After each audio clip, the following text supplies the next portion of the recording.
Views and opinions expressed in this webinar are of the resource speaker alone and does not reflect official policy of this office or of the Bureau.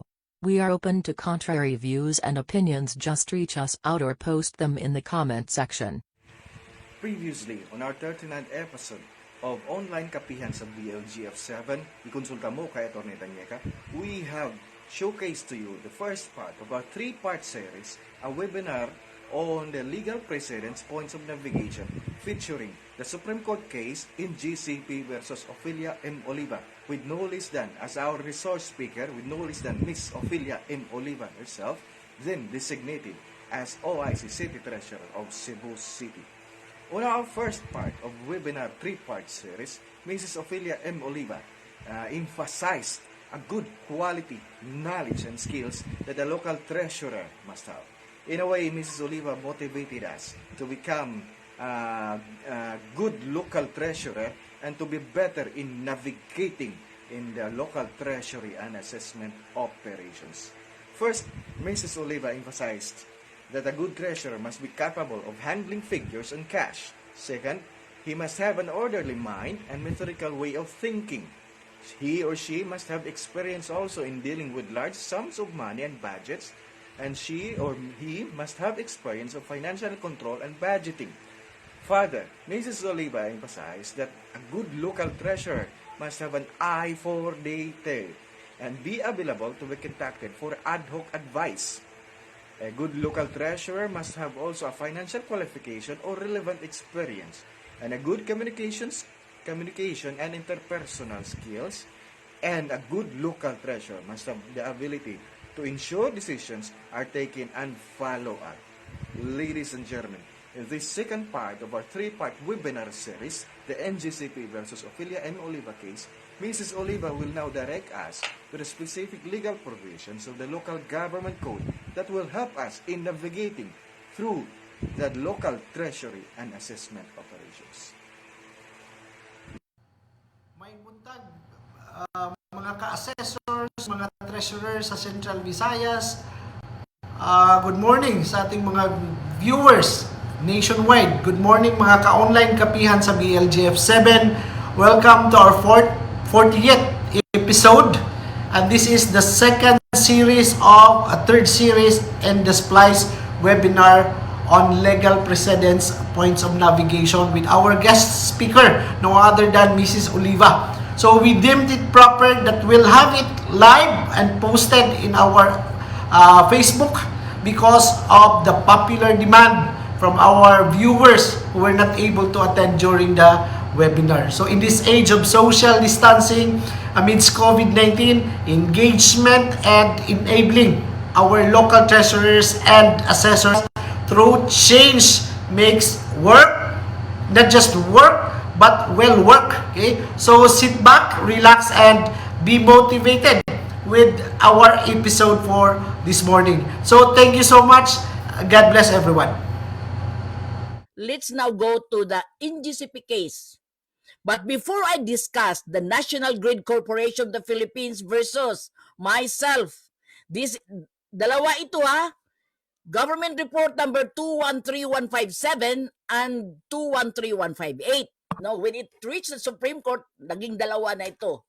So before that, we have to discuss kasi nag-invite inyo ang BLGF. Sandali, do we have people from Luzon na parang who are participating or attending this webinar? Yes, we do, ma'am. We do, ma'am. Saan? We have Atty. Celine of Valenzuela. Yan. Okay. Si Ma'am Sweet Rakadag sa Region 5, di ba, ma'am? Okay. I can Okay. name a It's few supposed to be. Go ahead, ma'am. Just in case magbisaya ako, at least, so this time, parang kuan ito, magbisaya, magtagalog, mag-Ingles, or mag-Chabacano. We might have participants from Zamboanga. So again, let's go to the points of navigation. Kasi ang didiscuss dito, you were invited, parang demotivate kayo how to undergo the process of navigating, no, in your treasury and assessment offices. But we have to make this clear. How do you define navigation? So navigation is the process or activity of accurately ascertaining one's position and following or and planning and following a route. So you will have your guide, you will have your parang roadmap on how to undergo the various processes, especially when it comes to taxation cases. No? Now, let's go to the legal precedents. Now, some of us here will discuss this as legal precedents, but the correct pronunciation is legal precedents. So legal precedents refer to court decisions that are considered as authority for deciding subsequent cases. Parang katalogo na ito, parang pattern na ito nga once ganito mayroon ng decision na nakalabas, ito na ang parang considered as authority. This will become part of the law of the land, particularly pag Supreme Court decision. So ito nang gitawag na legal precedents or jurisprudence, no? Involving identical or similar facts, meaning i-apply ito pag similar case. Just like we have similar cases because NGCP is all over the country. So that's why yung sa aking case maging parang precedent, no? Sa lahat ng cases ninyo. But just in case darating ito sa inyong LGU, no? You can parang controvert this kind of opinion and then i-voice out ninyo kung bakit hindi ito exempted, bakit hindi ito classified sa kanilang franchise tax. So, yun ang mga legal precedents, they can be changed. Now, ano ba ang importance of precedent? In a common law system, judges are obliged to make their ruling as consistent as reasonably possible with previous judicial decisions on the same subject. These decisions are not binding upon the legislature, which can pass laws to override unpopular court decisions. Because the Supreme Court, ang sa kanila is the interpretation of the laws. But when it comes to making the laws, it is the duty of the legislature. And if the legislature sense nga parang unpopular na court decision ito, they will make another law to that effect. It's either they can amend or they can repeal. Now, what happens if there is no legal precedent in a case? Now, pag walang legal precedents, there are times, however, when a court has no precedents to rely on. In these cases of first impression, a court may have to draw analogies to other areas of the law to justify its decision. And once decided, this decision becomes precedental. Appellate courts typically create precedent. Now, when we create precedent, ano bang mga related doctrines and principles nito? So number one is the doctrine of stare decisis or decisis. This is the doctrine of legal precedent. The precedent on an issue is the collective body of judicially announced principles that a court should consider when interpreting the law. So, ito ang doctrine of stare decisis. Now, ano ba itong precedent therefore? So, the difference between precedent and stare decisis is precedent is a legal principle or rule that is created by a court decision. This decision becomes an example or authority for judges deciding similar issues later. So magamit ito as precedent. Now, ito namang stare decisis is the doctrine that obligates court to look to precedent when making their decision. So, pag walang ibang mga precedent or mga cases nga hindi mo by analogy, yun ang sabi doon.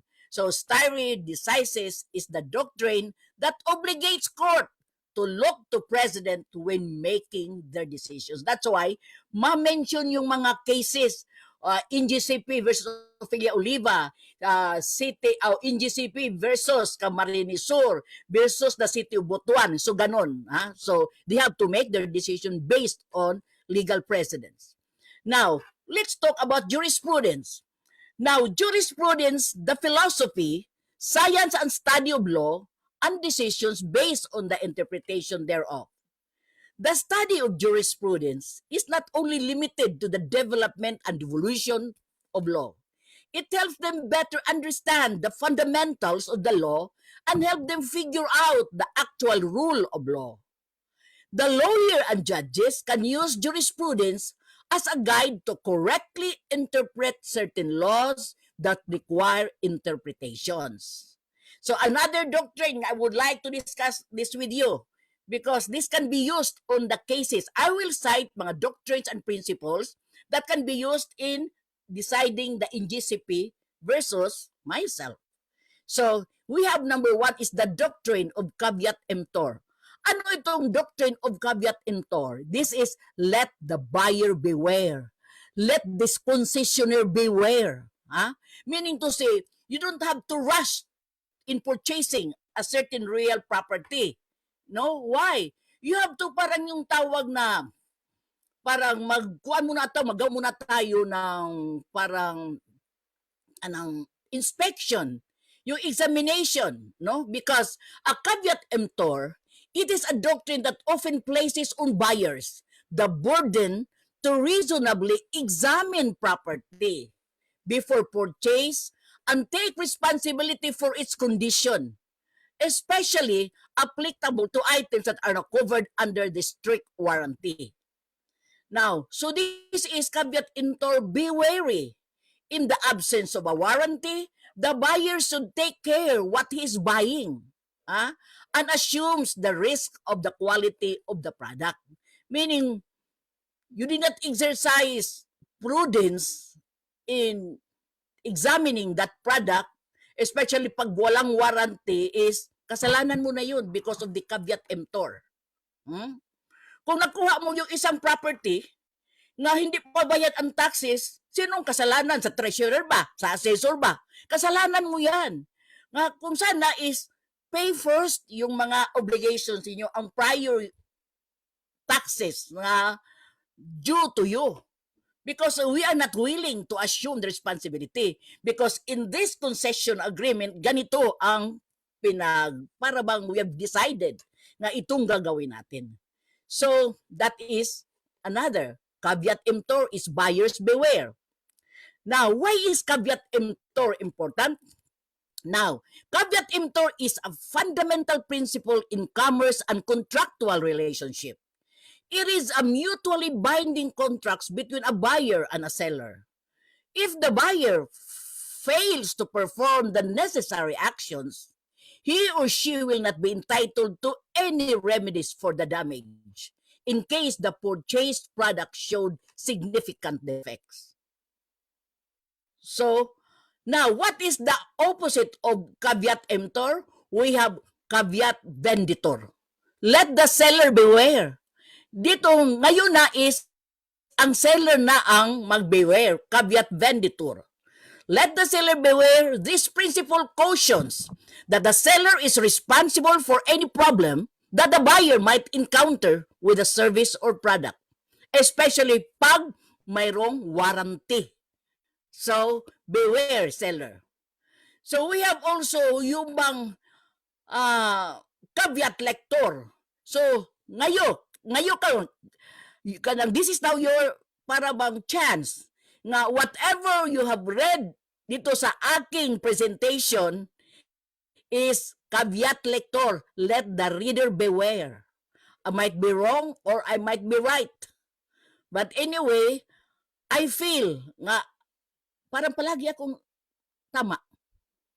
Especially in this case, no? Caveat emptor. Now, let us go to this mga principles. I-discuss ko muna before I start discussing the case itself. Let me discuss yung ano itong tax exemption. Ano itong mga provisions related to the case nga that will be discussed this afternoon. So, dito is merong ang pinag-awayan dito, parang away na ito eh. So, ang pinag-awayan dito is tax exemption. They are not willing to pay because they are tax exempt. Now, let's go. Ano ba itong tax exemption? What is the statutory construction? Paano ito i-interpret ang tax exemption? I'll tell you, a tax is a financial burden that is being imposed by the state to finance various governmental needs. Meaning, pag governmental needs, parang mag-discuss dito is the lifeblood theory. Now, without taxes, the government is useless. Without money, the government is useless. And I always believe that one who holds the purse holds the organization. Since the treasurer's office holds the purse, I expect from you nga kayo sana ang magsabi ng ganito, ganito. Hindi nga kayo ang pinagsabihan na do this and that. Hindi. It's the purser. Sa barko naman, sa ship naman, ang purser ang medyo pinaka-importante aside from the captain. So, tax exemption. Ano ito? We are talking about paano ko ito, ma-exempt ako sa tax na ito. Because ayaw kong magbayad. So, tax exemption must be clear and unequivocal. It must be directly stated in a specific legal provision. When you read a law, when you read a tax provision, see to it, examine, is this exemption clear? Meaning, does this leave or admit no doubt or misunderstanding? Unequivocal meaning unambiguous, having only one meaning or interpretation, and leading only to one conclusion. Pag marami na tayong interpretation, hindi na yun unequivocal, hindi na yun unambiguous. Because why? Because we are now entertaining so many interpretations on that law. And when it comes to tax exemption, it must be clear. Clear. Is this tax exemption clear ba sa kanilang papers? Is this tax exemption clear ba sa kanilang franchise? Is this tax exemption or tax liability clear ba sa kanilang sa kanilang concession agreement? So again please memorize this in mind, because while you read the Treasury manual, there are tax provision there. And when you feel that this is not clear, so feel free to discuss it with your regional offices. Now, we must have to parang i-inject natin ating mga reaction dito. Why? Because this kind of exemption entertains so many meaning, entertains so many interpretations, which is not allowed. Meaning unambiguous, only one meaning or one interpretation, and one leading to only one conclusion. That is tax exemption. Now, how are tax laws construed? Now, let's go to the construction of tax laws. Taxation and every case of doubt. Tax statutes are construed strictly against the government and liberally in favor of the taxpayer. I'm talking about tax provision, tax laws, laws in the local government code, provisions on the local government code, particularly on real property taxation. How do you construe? If in case parang hindi ko na maintindihan ito, so how do you construe it? In every case of doubt, pag magdududa kayo, tax statutes or tax laws are construed strictly against the one imposing the tax, and liberally, be liberal, be free in favor of the taxpayer. Okay. Whereas tax exemptions are construed strictly against the taxpayer and liberally in favor of the government. Baliktad ito baliktad. Pag tax laws, it must be construed against the taxpayer, against the government, and liberally in favor of the taxpayer. But when it comes to tax exemption, baliktad. tax exemptions are construed strictly against the taxpayer and liberally in favor of the government. And this afternoon, we will be discussing tax exemption. Therefore, it must be construed against the taxpayer and in favor of the LGU imposing the tax. Now, let's go further to statutory construction of tax statutes. Under the rule of statutory construction, exception as a general rule should be strictly but reasonably construed. Again, you must listen because I'm going to discuss this later in the case proper. Under the rule of statutory construction, but when we say statutory construction, how are laws interpreted? How are laws construed? Yun ang meaning sa statutory construction. Now, under the rule of statutory construction, exception as a general rule should be strictly but reasonably construed. The exception. They extend only so far as their language fairly warrants, and all doubts should be solved in favor of the general provisions rather than the exception. Where a general rule is established by statute, with exceptions, the court will not curtail the former to the latter by implication. So, hindi pwedeng implied lang ang tax exemptions. When it comes to tax exemption, there must be a specific provision of the law exempting this kind of taxpayer under this kind of law. Okay. Now, further, it is a basic rule of interpretation that words and phrases should used in the statute in the absence of a clear legislative intent to the contrary should be given their plain, ordinary, and common usage or meaning. Basic rule of interpretation, words and phrases used in the law in the absence of a clear legislative intent to the contrary should be given their plain, ordinary, and common usage or meaning. So, statutory construction is the court is mindful of the well-entrenched principle that the government is never stooped from collecting taxes because of the mistakes or errors on the part of its agents. But this rule admits of exceptions in the interest of justice and fair play.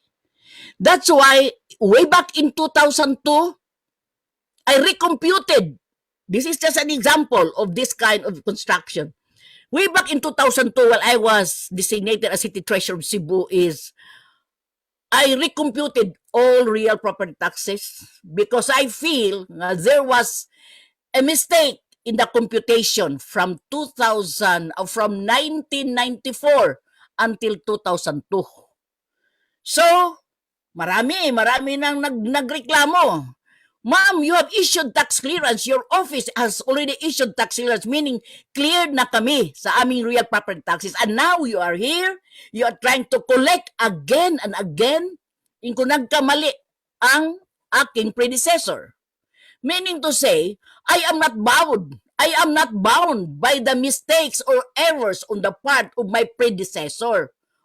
So this is now, it bears stressing that tax burdens are not to be imposed nor presumed to be imposed beyond what the statute expressly and clearly imports. Tax statutes being construed strictissimi juris against the government. Now, balikan ko yun. So, anong nangyari is, sabi ko, harm, always memorize this one, harm must not be allowed to visit the treasury. So, you are there, you have to protect. You protect the office of the treasurer from the misinterpretations of most of the taxpayers. So I really continued recomputing their taxes. I didn't mind kung mayroong tax clearance because error yun sa akong agent. Go after him, not me. Because of this principle lang, na harm must not be allowed to visit the treasury. So again, why are tax exemptions strictly construed against the taxpayer Bakit? Let us listen. Kung bakit tax exemptions are construed against the taxpayer. A tax exemption must be strictly construed against the one claiming the exemption because it is contrary to the lifeblood theory. Ano yung lifeblood theory? Ang lifeblood theory is yung the underlying basis for taxes. Bakit tayo nagtatax? Because pag walang pagkain, hindi iikot ang gobyerno. Pag walang pera, hindi iikot ang gobyerno. Just like us, for example, there are so many of us nga, ay pag walang incentive, hindi naman gagalaw, no, ang treasurer. Pag walang mga number one in collection efficiency, yun, maski ganun lang, incentive. So the same, a tax exemption must be strictly construed against the one claiming the exemption because it is contrary to the lifeblood doctrine, which is the underlying basis for taxes. Taxation is the rule and exemption is the exception. Again, sometimes pag magbisit ang taxpayer, especially pag lawyers, ang ibang treasurer, parang takot pag meron ng lawyers na, ma'am, merong lawyer si attorney so-and-so. She would like to discuss with you this kind of exemption. Bakit daw sila nagbayad? Ang treasurer natin is, ay, huwag mong papasukin. Wala pa dito si Kuan. Pakisabi na lang, wala dito si Kuan. Papuntahan mo sa legal office. No. So that's why sometimes you have to parang memorize some provision ba. Once maka-memorize ka ng 1, 2, 3, 4, 5 provision, takot na yun sa inyo ang lawyer. You just say, sir, taxation is the rule. And here you come, claiming for exemption. It is the exception. Takot na ang lawyer pag marinig na yun. So, any claim for exemption from the tax statute should be strictly construed against the taxpayer. Why? Because of the lifeblood doctrine. So again, balik-balik na ta. Well settled is the rule. How are tax exemptions against construed? Well settled is the rule that tax exemptions are construed strictissimi juris. Very strictly, against the taxpayer and liberally in favor of the government. As a result, exemptions must be shown to exist clearly and categorically and ambiguously and supported by clear legal provision. Hindi pwedeng implication. Hindi pwede yan. Now, is there a need for a prior tax payment by the taxpayer before a tax credit can be availed of? So, this is the usual, Is there a need for a prior tax payment by the taxpayers before a tax credit can be availed of? Logically, prior payment of taxes is not required before a taxpayer could avail of transitional input tax credit. Tax credit is not synonymous to tax refund. Tax refund is defined as the money that a taxpayer overpaid and is thus returned by the taxing authority because of the principle of solutio indebeti. What is solutio indebeti? Do not enrich yourself at the expense of others. That's why in the interpretation of the law and particularly in the application of tax laws, we must bear in mind that as long as it is not oppressive, it is not against or contrary to public morals, and then yun ang ng tax laws, no? So again, tax credit is not synonymous to tax refund. Tax refund is defined as the money that a taxpayer overpaid and is thus returned by the taxing authority.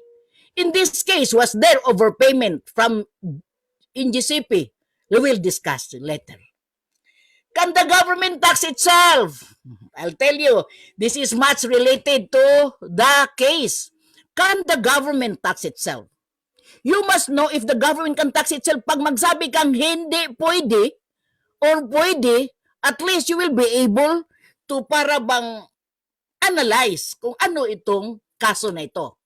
So, exemption of government agencies government immunity from tax.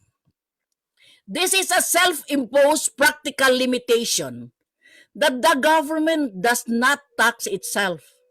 The government exercising governmental sovereign functions is not taxed.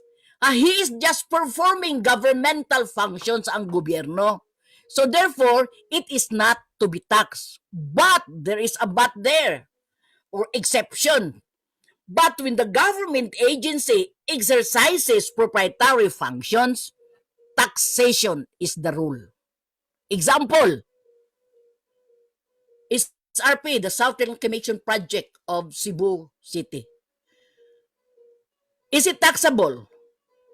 Because BIR collected from us the VAT or the tax from income of the SRP. The proceeds of the SRP is being used for governmental function, not as a proprietary power, not in the exercise of the proprietary functions of Cebu City government. Since it is only exercising governmental or its sovereign function, meaning to say, it is not taxable. But when it comes to para bang magbibenta ka ng mga lupa in the exercise of your proprietary rights, then it becomes taxable. Nagbibenta kami ng lupa parang mabawi namin ang aming gi-invest, and then yung proceeds ng sale is igagasto na naman sa different or essential public services of the city government of Cebu. What yung mga essential public services? Education, health and sanitation, environmental protection, police protection, fire protection, ang dami, kulang pa, di ba? So again, taxation is the rule when the government, LGU or the national government exercises proprietary function. Proprietary meaning you parang going into business, the government going into business. Is that allowed? Yes, that is allowed in the local government code. Proprietary function. But pag nag-perform ka lang ng governmental function, there is no tax. Especially when the national government performs governmental function, it is in the exercise of the sovereign powers of the national government. Now, in case of doubt, tax laws must be construed strictly against the state and liberally in favor of the taxpayers. Pabalik-balik ko ito ha, because this is the substance of the case. Because taxes as burdens which must be endured by the taxpayer. Now, it should not be presumed to go beyond what the law expressly and clearly declares. Now, okay. Next. The major players in this afternoon's case, the NGCP versus Ofelia Oliva, they are number one, the National Power Corporation, or in short, NPC, or NAPOCOR. Pareho lang yon. Second, Transco. Ano itong Transco? National Transmission Commission. Corporation. Okay. Transco, National Transmission Corporation. So, anong national power? GOCC. Ano itong Transco? GOCC. Ano itong NGCP? National Grid Corporation of the Philippines. Ano ito? A private entity. Okay. A juridical person. The fourth, the City Treasurer of Cebu. Bakit wala ang City Assessor? Yun ang kuan ko sana tanong. Why not? Nga NGCP versus the City Assessor or the City Treasurer. Kami lang dalawa, sana. Hindi lang ako nga mag-iisa. You know why? Because without the assessment of the assessor, if the assessor sana did not include it in the assessment role sa mga real property taxpayer, hindi yun ma-include sa mga collectibles ko. Do you agree? Sometimes, okay lang ako pag if you parang you ask questions during my discussion, mas okay ako dyan because parang we could expound, no, sa mga minute details. Now again, without the assessor performing its function, na itong properties na ito, they are taxable. That's why gi-include ng assessor sa tax mapping control role, TMCR, or assessment role of the assessor. Itong assessment role, isubmit nila during December of the year. So that will be our basis for collection of the tax. That's why, pag nakita ko na nga doon taxable sa ang mga properties nila, of course, ang dami na nilang walang bayad. From 2001 until 2008 or 2009, walang bayad. So that's why I started to exercise the administrative remedies in the collection of taxes. Okay. But there are also remedies in the collection, in the payment of taxes, no? So if you are against it, okay, exercise your taxpayer's remedy. Okay. So I will discuss the major players one by one para you will understand nga, hay nako, ano ba itong, bakit NPC ngayon na Transco, ngayon na ano itong isa, yung National Power, Transco, NGCP, then so ganon, then the city treasurer, the city government of Cebu City. Okay. Now, lahat dito is we will follow or we will listen sa Book 2, Local Taxation and Fiscal Matters. Title 1, Local Government Taxation. Chapter 1, General Provisions. So, we will be discussing taxation again. This is Book 2 of the Local Government Code. The Local Government Code is Republic Act 72160. Always memorize that. It will come out in the BCLTE. There you have it, ladies and gentlemen, mga mga ka-online kapihan sa BLGF7, our 40th episode. So in behalf of your BLGF family, we wish to extend our gratitude to our viewers, especially those who really find time to join us always, every Monday. So we are always inspired to do these things because of your patronage. So this is our way of reaching you out. So, of helping you feel that you are confident, your competence, and your trustworthy treasurers and assessors. So, thank you also to our guest speaker, Mrs. Oliva, for her valuable time to share with all of us. Okay. Likewise, my gratitude, okay, to our BLGF online kapihan production team headed by our division chief of the assessment division, Attorney Tanyeka, okay, and also the head of the technical group, okay, Mr. Julie Spanoy, and our co-host, Miss Juna Anabelia, Miss Sid Caballero, Miss Sarah Mitante, and all the personnel in BLGF7. Okay, so likewise, we're also extending our thanks to Sir Arnie Tan, okay, for sharing our video, our episode on his timeline. Thank you so much, Sir Arnitan, our Deputy Executive Director, and also our bossing, Sir Nino Alvina, our Executive Director. Thank you for supporting our endeavors. So thank you, everyone, and God bless.